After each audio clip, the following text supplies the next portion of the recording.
ओम शांति। आज 30 जनवरी 1988 बाप दादा के अव्यक्त रूप के चले हुए मधुर महावाक्य, उन पर हम मनन और चिंतन करेंगे। प्यारे बाबा ने आज की मुरली में हिम्मत का दूसरा कदम सहनशीलता, पहला था निश्चय और दूसरा है सहनशीलता। आइए बाबा के अनुभवों सहित हम ये मुरली सुनते हैं। हिम्मत का दूसरा कदम सहनशीलता, ब्रह्मा बाप की जीवन कहानी। देखिए, कई लोग सहनशीलता को कमज़ोरी समझते हैं और बाबा इसको हिम्मत कह रहे हैं। सहनशीलता वास्तव में हिम्मत है। किसी चीज़ को सहन करना बहादुरी है, कमज़ोरी नहीं है। ऑलमाइटी अथॉरिटी बाप अपनी पहली श्रेष्ठ रचना को देख रहे हैं। पहली रचना ब्राह्मणों की रचना है। उसकी पहली रचना में भी पहला नंबर ब्रह्मा को ही कहेंगे। पहली रचना का पहला नंबर होने कारण ब्रह्मा को आदि देव कहा जाता है। इसी नाम से इस आबू पर्वत पर यादगार भी आदि देव नाम से ही है। आदि देव अर्थात आदि रचयिता भी कहा जाता है और साथ साथ आदि देव अर्थात नई सृष्टि के आदि का पहला नंबर का देव है। यानी दो अर्थ हो गए। एक तो देवताओं से पहले आदि देव, देवताओं का भी रचयिता, फिर आदि देव, देवताओं में फर्स्ट नंबर देवता। पहली देव आत्मा श्री कृष्ण के रूप में ब्रह्मा ही बनते हैं। इसलिए संगम पर और सृष्टि के आदि पर दोनों समय के आदि हैं। इसलिए आदि देव कहा जाता है। कितना गहरा अर्थ है। हम हमेशा संगम वाला सोचते रहे, लेकिन ये श्री कृष्ण को भी बाबा ने बताया है। कितना गहरा अर्थ है। ब्रह्मा ही आदि कर्मातीत फरिश्ता बनता है। ब्रह्मा सो फरिश्ता और फरिश्ता सो देवता, सब में नंबर 1। हमें भी बाबा यही देते हैं लक्ष्य, ब्राह्मण सो फरिश्ता, फरिश्ता सो देवता। आप सभी ब्राह्मण आत्माओं को ब्रह्मा को ही फॉलो करना है। इसका पहला कदम समर्पणता, ये तो पहले सुनाया। पहले कदम में भी सब रूप से समर्पण करके दिखाया। दूसरा कदम सहनशीलता। लेकिन दुनिया वालों से क्या मिला? सबसे ज्यादा गालियों की वर्षा किस पर हुई? चाहे आप आत्माओं को भी गालियां मिली या अत्याचार हुए, लेकिन ज्यादा क्रोध व गुस्सा ब्रह्मा को ही मिलता रहा। लौकिक जीवन में जो कभी एक अपशब्द भी नहीं सुना, लेकिन ब्रह्मा बना तो अपशब्द सुनने में भी नंबर 1 रहा। सबसे ज्यादा सर्व के स्नेही, जीवन व्यतीत की, लेकिन जितना ही लौकिक जीवन में सर्व के स्नेही रहे, उतना ही अलौकिक जीवन में सर्व के दुश्मन रूप में बने। बच्चों के ऊपर अत्याचार हुआ हम्म, तो स्वतः ही इनडायरेक्ट बाप के ऊपर अत्याचार हुए, लेकिन सहनशीलता के गुण से व सहनशीलता की धारणा से मुस्कुराते रहे, कभी मुरझाए नहीं। ये तो है। यानी बाबा की जीवनी में हमने इतनी गहराई से उनकी सहनशीलता को कभी नहीं सोचा था। कहते हैं कि दुनिया से क्या मिला, बाप से वर्षा मिला, दुनिया से गालियों का वर्षा हुई। जिसने कभी ज़िंदगी में एक शब्द नहीं सुना था, लौकिक ज़िंदगी में सब उससे स्नेही थे और अब सबके दुश्मन बन गए। लौकिक जीवन में सबसे सम्मान मिला। हाँ, स्नेही और दुश्मन बाबा ने कहा है। और कितनी लाइफ कंफर्टेबल थी, यहाँ ऐसा हो गया। फिर भी बाबा कहता मुस्कुराते रहे और सहनशीलता का गुण। कोई प्रशंसा करे और मुस्कुराए, हाँ, वो तो और बात है। हाँ, इसको सहनशीलता नहीं कहते हैं। हाँ, लेकिन दुश्मन बन, क्रोधित हो, अपशब्दों की वर्षा करे, ऐसे समय पर भी सदा मुस्कुराते रहना, संकल्प मात्र भी मुरझाने का चिन्ह चेहरे पर ना हो, इसको कहा जाता है सहनशील। दुश्मन आत्मा को भी रहमदिल भावना से देखना, बोलना, संपर्क में आना, इसको कहते हैं सहनशीलता। स्थापना के कार्य में, सेवा के कार्य में कभी छोटे कभी बड़े तूफान आए। जैसे यादगार शास्त्रों में महावीर हनुमान के लिए दिखाते हैं कि इतना बड़ा पहाड़ भी हथेली पर एक गेंद के समान ले आया। ऐसे कितनी भी बड़ी पहाड़ समान समस्या हो, तूफान हो, विघ्न हो, लेकिन पहाड़ अर्थात बड़ी बात को छोटा सा खिलौना बनाए, खेल की रीति से सदा पार किया।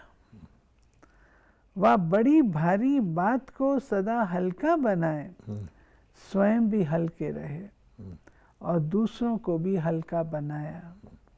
इससे मुझे ख्याल आ रहा है, जैसे पिछले वाले में बाबा ने बताया था समर्पण में, इतना समर्पण कि 11 बज गए हैं, आटा नहीं है, 350 को भोजन खिलाना है और आटा भी आ गया, 1 बजे भोजन भी बन गया।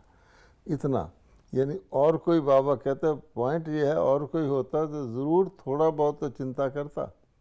समर्पित था तो समर्पण मेरे को चिंता नहीं करनी।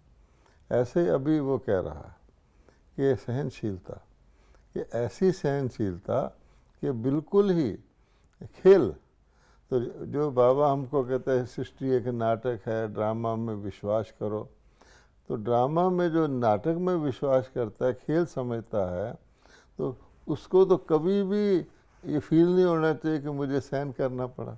तो बाबा इसलिए कहता है इतनी बड़ी बात कि सारा समाज एक तरफ हो गया, जिसको वो सम्मानित व्यक्ति कल तक कहते थे, समाज का श्रेष्ठ व्यक्ति, दानी, भगत, समाज सम्मानित, अचानक उनको शत्रु के रूप में देखने लगे और जो उनके साथ हुए उन पर जुल्म भी ढाने लगे, मारपीट करने लगे, अपनी कन्याओं को बंद करके रखने लगे लॉक में। तो हैं बाबा कहते फिर भी और कोई होता तो कुछ तो सोचता कि मैं ऐसा था, ऐसा ना।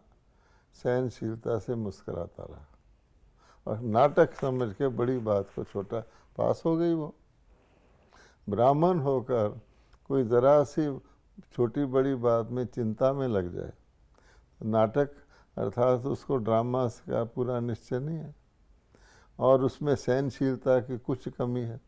सहनशीलता क्या होती है, ये थोड़ी कि किसी हद तक, आमतौर पे लोग कहते हैं किसी हद तक टॉलरेट करना। कृष्ण ने 100 गालियाँ सुन ली शिशुपाल की, उसके बाद अब लिमिट हो गई। ये तो अनलिमिटेड है। इसको कहते सहनशीलता। हाँ छोटे से पत्थर को पहाड़ नहीं, हाँ। लेकिन पहाड़ को गेंद बनाया।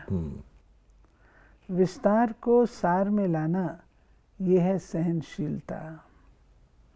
विघ्नों को, समस्या को अपने मन में व दूसरों को आगे विस्तार करना, अर्थात पहाड़ बनाना है। ये एक इम्पोर्टेंट बात यह है कि समस्या को एक तो अपने मन में बड़ी कहना, और साथ साथ किसी दूसरे को क्या बताना कि बड़ी मुश्किल है। तो जैसे स्नो बॉल होता है ना, बढ़ता जाता है, उसका वर्णन करना, विस्तार करना, तो समस्या डबल हो जाती। एक व्यक्ति ने कहा समस्या है, उसने संभालिया, उस तक रहेगी। दूसरे को कहा तो 11 व्यक्तियों में समस्या का रूप बड़ा बड़ा पहाड़ बन गया। सारे पहाड़ कहने शुरू कर देंगे, ये है। तो ये साथ साथ समाना भी। लेकिन विस्तार में न जाए, नथिंग न्यू के फुल स्टॉप से बिंदी लगाए, बिंदी बन आगे बढ़े, इसको कहते हैं विस्तार को सार में लाना। सहनशील श्रेष्ठ आत्मा सदा ज्ञान योग के सार में स्थित हो, ऐसे विस्तार को, समस्या को, विघ्नों को भी सार में ले आती है। जैसे ब्रह्मा बाप ने किया, जैसे लंबा रास्ता पार करने में समय, शक्तियाँ समाप्त हो जाती, अर्थात ज़्यादा यूज़ होती, ऐसे विस्तार है लंबा रास्ता पार करना, और सार है शॉर्टकट रास्ता पार करना। पार दोनों ही करने हैं, लेकिन शॉर्टकट करने वाले समय और शक्तियों की बचत होने कारण निराश नहीं होते, दिल शिकस्त नहीं होते, सदा मौज में मुस्कुराते पार करते हैं। इसको कहा जाता है सहनशीलता। ये बिल्कुल नई डेफिनेशंस लग रही हैं। हाँ बिल्कुल ना, गहराई है। देखो, और अपने अनुभव से सुना रहे हैं। नहीं, बाबा कहते हैं कि समय और शक्तियाँ भी आपकी उसमें बच जाती हैं। और जैसे शॉर्टकट होता है, तो आपने किसी चीज़ को, कोई बात होती ना, अच्छा अभी सार में बताओ, सार ये है, लंबी कहानी है तो कहते हैं ना, तो शॉर्टकट मैंने फुल स्टॉप। आपने शॉर्ट में ही कट कर दिया उस बात को, फुल स्टॉप लगाया, आगे बढ़ गए। ना तो उसको दोबारा याद करना है, ना किसी को वर्णन करना है। तो देखो गंभीरता हो गई ना, ये बाबा मम्मा की गंभीरता, कितना बड़ा काम। कभी मुंह से कहा, मुस्कुराते रहे, क्योंकि बच्चे भी उनको देखकर, माता पिता को मुस्कुराते देखकर बच्चे चिंतित ही नहीं होते। अगर माता पिता के चेहरे पर चिंता भी आ जाए, कुछ ना बोले, तो बच्चे समझ जाते हैं कुछ दिक्कत है। ये है सहनशीलता की शक्ति वाला हाँ। कभी घबराएगा नहीं। आपको पता है क्या, कई मुरलियों में बाबा ने कहा हुआ है कि बच्चे, जो भी माया आती है, जो भी परीक्षा आती है, मेरे से पास होके आती।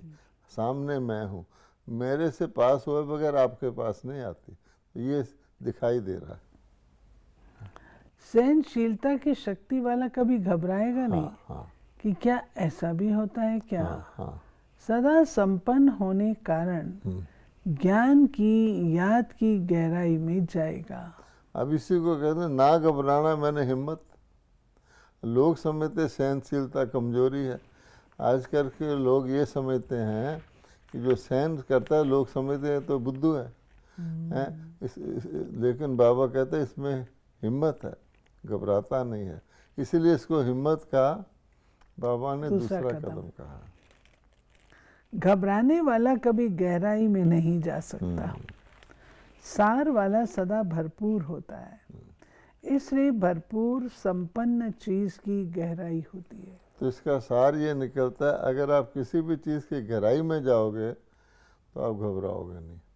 इसलिए बाबा ने कहा नथिंग न्यू, पहले का नाटक है नथिंग न्यू। हमें तो ये भी ज्ञान है, ये प्रॉब्लम पहले भी आई थी, मैंने पास की थी, अनेक बार की है, ये कम बात है। अगर आपको ये पता लग जाए कि मैं हॉस्पिटल में जा रहा हूँ और मैं कलब गया हूँ, तो आपको दिक्कत ही नहीं होगी। पहली बार जाएगा तो सोचेगा हमको तो अनेक पॉइंट्स हैं, नथिंग न्यू कहते ही आपका सारा बोझ दूर हो जाता है। विस्तार वाला खाली होता है, हाँ इसलिए खाली चीज सदा उछलती रहती है। हाँ तो विस्तार वाला ये क्यों, ये क्या, ऐसा नहीं वैसा, ऐसा होना नहीं चाहिए, हाँ ऐसे संकल्पों में भी उछलता रहेगा। हाँ और वाणी में भी सबके आगे उछलता रहेगा। हाँ और जो हद से ज़्यादा उछलता है हाँ तो क्या होगा, हाँ। हाँफता रहेगा, हाँ स्वयं ही उछलता, स्वयं ही हाँफता, स्वयं ही फिर थकता। सहनशील इन सब बातों से बच जाता है। देखो ना कितना इसके फायदे। इसलिए सदा मौज में रहता, उछलता नहीं, उड़ता है। हाँ, उछलने वाला उछल के थक जाता है, उड़ जाता है। लेकिन ये स्टेज है। तो बाबा ने वर्णन किया ना, तो ब्रह्मा बाबा ने जो अनुभव किए हैं हमको बता रहा है। अगर किसी को पल्ले बंध जाए कि सहनशीलता के इतने गुण हैं, वो कभी सहनशीलता नहीं छोड़ेगा। वो कहेगा अरे वो उछल के थक जाएगा और मैं शार में बैठा मैं उड़ जाऊंगा और मेरे को इधर उधर की कोई चिंता ही नहीं है। ये है ना, इसीलिए बाबा बता रहा ना। यानी पूरा हम लोग भी सहनशीलता को समझते हैं, उस पर भाषण भी करते हैं, लेकिन ये जो गहराई है अगर दिल में छप जाए किसी के, वो कभी सहनशीलता छोड़ेगा ही नहीं। इसलिए बाबा कहते हैं हर गुण की वैल्यू है। वैल्यू ना जानने के कारण लोग कौडियाँ, जिसको कहते हैं ना, हीरो को छोड़ के कौडी पकड़ते हैं।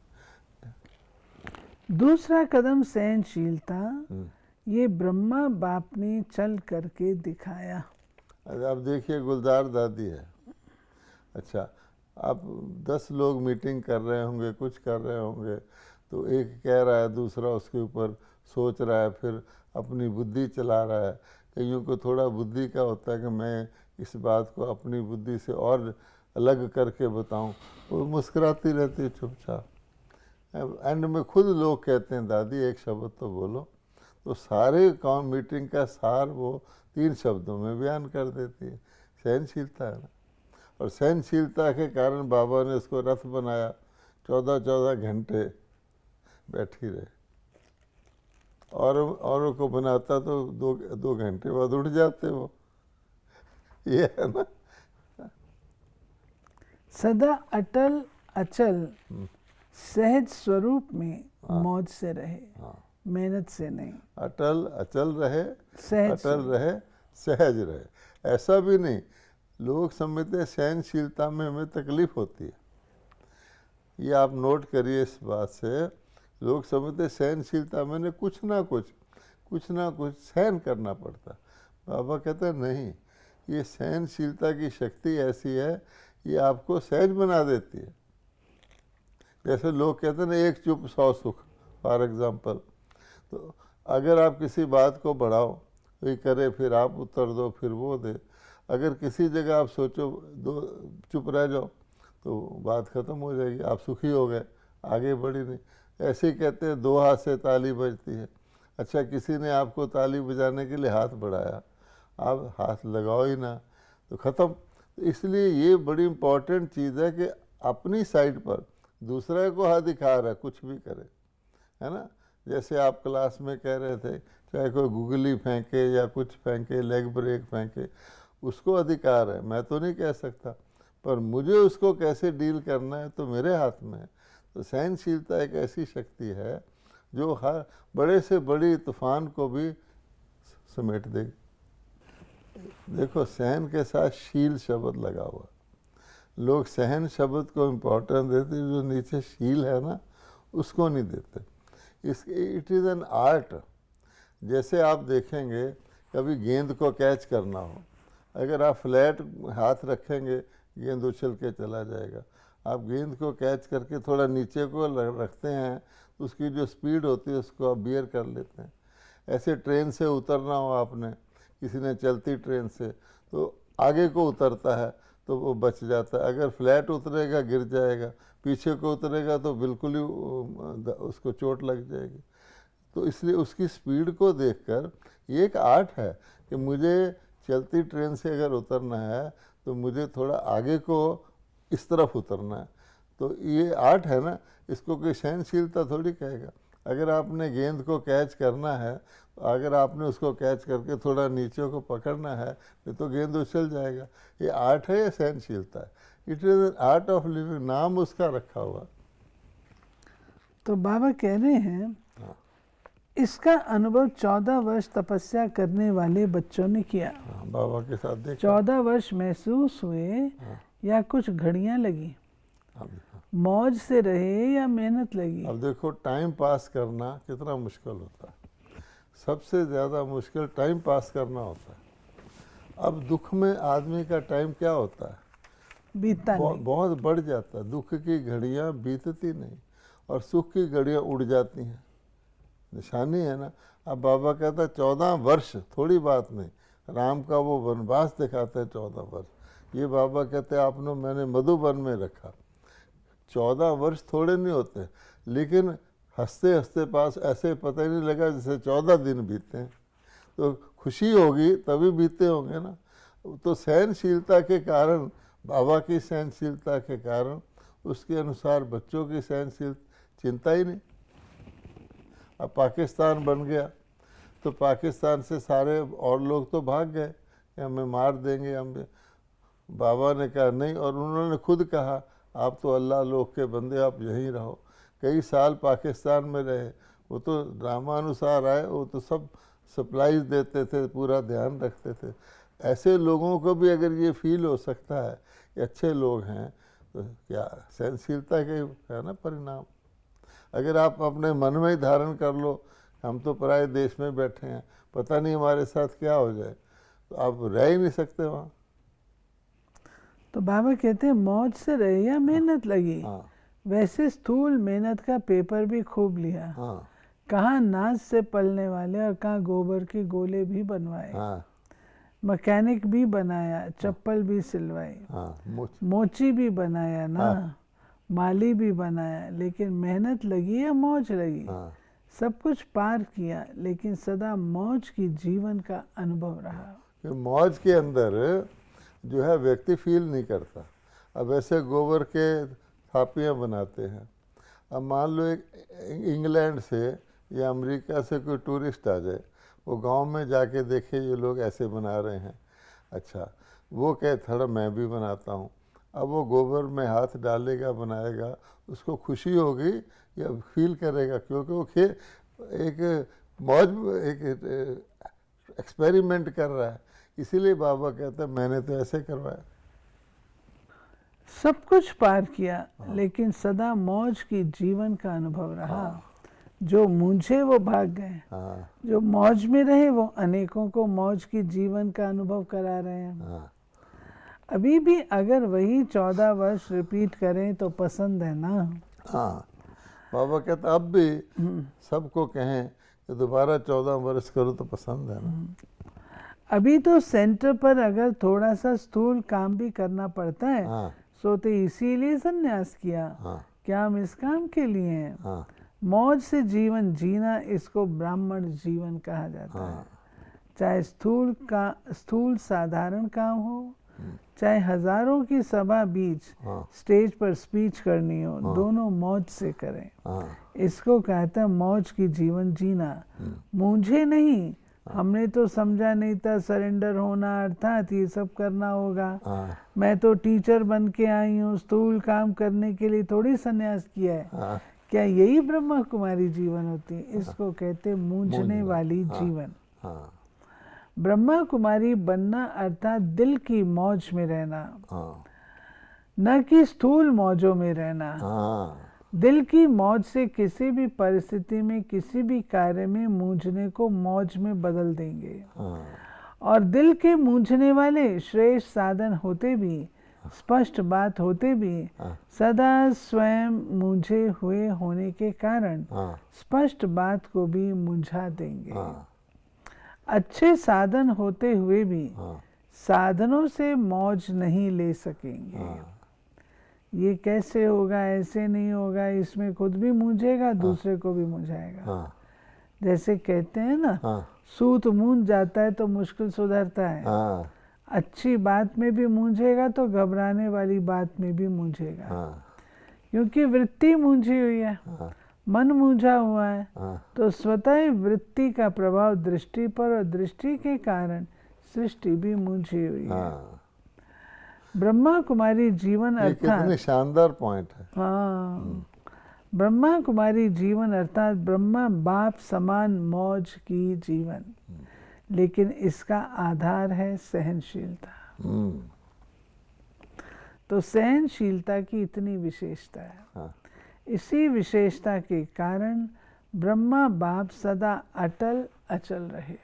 अब देखो, किसी को ये पता लग जाए कि मौज की चाबी सहनशीलता है और इसको छोड़ोगे तो हर चीज़ में मूंझोगे, आपको कुछ भी मिल जाए तो कौन सहनशीलता छोड़ेगा। 2 प्रकार के सहनशीलता के पेपर सुनाए। पहला पेपर लोगों द्वारा अपशब्द व अत्याचार। दूसरा यज्ञ की स्थापना में भिन्न भिन्न आए हुए विघ्न। तीसरा कई ब्राह्मण बच्चों द्वारा भी ट्रेटर होना, छोटी मोटी बातों में असंतुष्टता का सामना करना, लेकिन इसमें भी सदा असंतुष्ट को संतुष्ट करने की भावना से, परवश समझ, सदा कल्याण की भावना से, सहनशीलता की साइलेंस पावर से हर एक को आगे बढ़ाया। ये तीसरा पॉइंट बड़ा इम्पोर्टेंट है। आपके पास अनेक आएंगे, अपने कारण से ही दुखी होंगे, तंग होंगे, बोलेंगे, उछलेंगे। बाबा कहते हैं उसमें आपका तरीका क्या करना। देखो क्या शानदार बताया कि सहनशीलता और सूक्ष्म की साइलेंस पावर से वो ठीक हो जाएंगे। सारा यज्ञ चलाया बाबा ने। सामना करने वाले को भी मधुरता और शुभ भावना, शुभ कामना से सहनशीलता का पाठ पढ़ाया। जो आज सामना करता, कल क्षमा मांगता, उसके मुख से यही बोल निकलते, बाबा तो बाबा है। इसको कहा जाता सहनशीलता द्वारा फेल को भी पास बनाए, विघ्नों को पास करना। पास का अर्थ ये बताया, तो फेल को भी पास कराना। तो वो विघ्न रूप आए, आप उसको पास करवाओ। तो दूसरा कदम सुना, इसलिए कदम पर कदम रखो। इसको कहा जाता है फॉलो फादर, अर्थात बाप समान बनना। बनना है या सिर्फ दूर से देखना है। तो बाबा कह रहे हैं, देश विदेश के सर्व बाप समान सदा बुद्धि से समर्पित आत्माओं को, सदा हर परिस्थिति में हर व्यक्ति से सहनशील बनकर, हर बड़ी बात को छोटा कर सहज पार करने वाले, सदा विस्तार को सार रूप में सार में लाने वाले, सदा ब्राह्मण जीवन मौज की जीवन जीने वाले महावीर श्रेष्ठ आत्माओं को बाप दादा का समान भव की स्नेह संपन्न याद प्यार और नमस्ते। यानी समान बन मैंने सहनशील बन, समान बन मैंने सरेंडर बन, ये है। क्या शानदार। इसको कोई याद करके कोई भाषण करे, सहनशीलता क्या होती है। वंडरफुल। ये थी प्यारे बाबा की आज की मुरली, जिसमें बाबा ने अपना अनुभव सुनाते हुए हम बच्चों को सहनशीलता की गहराई क्या है, उसकी परिभाषा क्या है, उसका एहसास कराया है। ये बातें हमने पहले भी सुनी, परंतु बाबा के अनुभव है ना, अनुभव सहित दोबारा से जो सुन रहे हैं तो उसकी गहराई का पता लग रहा है। ओम शांति।